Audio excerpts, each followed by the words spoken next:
Hello followers, if you got both the Carenado Cessna 560XL and Reality XP GTN 750 add-ons for your FSX and you wonder how to install this in your virtual cockpit, this is the video that will show you step by step how to do this.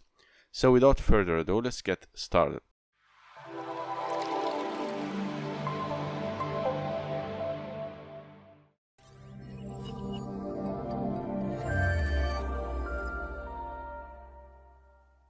So we're gonna replace the original two Honeywell radio panels that come with the default Carenado Cessna 560XL by the Reality XP GTN 750 unit.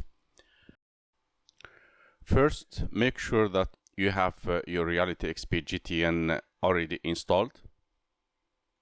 Now we need to find our Carenado 560XL airplane folder.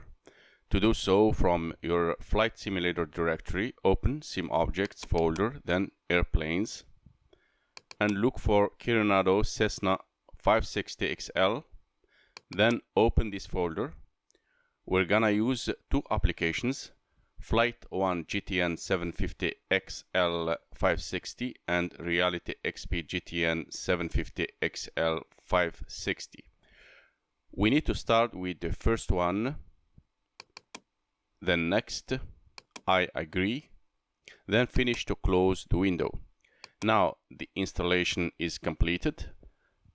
At this stage we've got the GTN 750 installed but not alive because we didn't install the Reality XP GTN 750 yet. That's why we need to launch the second application I told you earlier, which is Reality XP GTN 750 XL 560. So now I'm gonna install it, then next, I agree, and finish. Now to make sure that our GTN 750 gauge is set correctly, open your flight simulator and load your Carenado Cessna 560XL airplane in your virtual cockpit. First, check that your GTN is installed, and it is. Then on the unit's bezel, we check that these buttons and knobs are functional. And you can see they are not. I can turn the knobs and click on the buttons, but nothing is happening on the display. To fix this, we click anywhere on the bezel to open the GTN pop-up window. Then hold Shift key and right-click on the pop-up window bezel. This will open Reality XP GTN 750 settings window. Click on Gauge Options to open a sub-menu.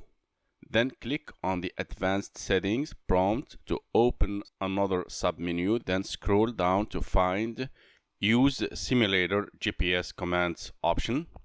Then check the box to activate this. Then accept.